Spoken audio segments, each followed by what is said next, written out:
Hey guys, today I'm going to be going over fire blankets and showing you guys how to use them, and then I'm going to demonstrate them on an actual fire. This is a fire blanket right here. It's pretty self-explanatory what it does, but what it does is it basically just smothers fires. It's a fire extinguishing blanket. The blanket is made of fiberglass, so it's not flammable, obviously, otherwise it wouldn't be a very good blanket. And you can see from the pictures, this is pretty good for smothering kitchen fires. That's primarily the use, and it's also good for if someone's clothes catch on fire. You can see from the hole in the top, this is just designed to mount on the wall via some hook or screw. And then to use it, what you do is you just pull on these two tabs, and then this bag is Velcroed. And what it would do is just pull out the blanket. I honestly don't see these a whole lot in the United States, with the exception of, science classrooms and schools, just because it is good for if someone's clothes catch on fire. But these are pretty much everywhere in the UK. I do see these a lot mounted in people's kitchens, and I think that's for the better because it's good. It won't leave a mess like a fire extinguisher will, and it's fairly simple to use. So let's go ahead and test them. So I've gone ahead and mounted this on a hook just so I can show you guys how to operate a fire blanket. So generally when this is mounted on a wall, what you're going to do is go ahead and pull down on these two black tapes like it says. So just down, and now you have your fire blanket out. So this is where a lot of people don't know what to do. So they just unfold it, whatever. It's a blanket, once again, it's fiberglass, so it's not flammable. It is kind of stiff. And they just grab it like this with their hands, and then they just try to put it over a fire. You are going to burn yourself. Your hands should not be over the edge. What you really want to do when you hold a fire blanket is grab the black tabs and then kind of just fold it over yourself like this, so that way you're shielded from the fire. All right, so oh crap, cooking got out of control. Luckily we have our nice nifty fire blanket. So pull down, unfold it, hold it by its tabs like that, shield yourself from the fire, and just cover it. So you got to make sure that it covers the thing completely, because the main way this works is it's just sealing off the oxygen supply. But at this point, what you do is you turn off your stove or your heat source, and then you just let it sit.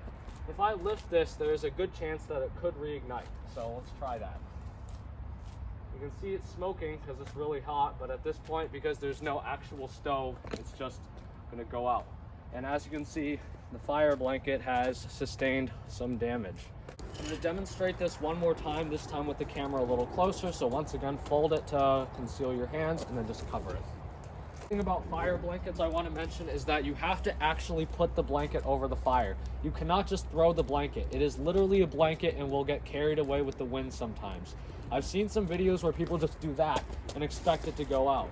Right now your kitchen's burning down because you don't know how to use a fire blanket.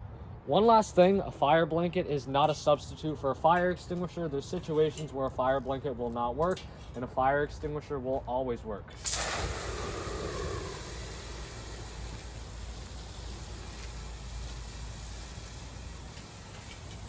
Also, these are single use only for some reason. I'm not really sure why, because it's literally a glass cloth. So, I mean, it's not like it's breaking or anything, but basically once you use it, you have to throw it away. Not really a huge loss, because these are literally like $10 each. And like, how often are you using a fire blanket? So I would recommend just getting a new one and not taking the risk.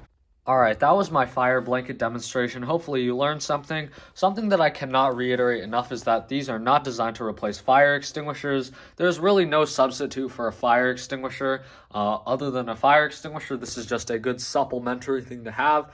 Of course, it's just good for smothering those small fires, but for pretty much any other fire other than a controlled pan fire, any solid combustible, you are not going to be able to use a fire blanket. This literally relies on being able to get over the fire and cut off the oxygen.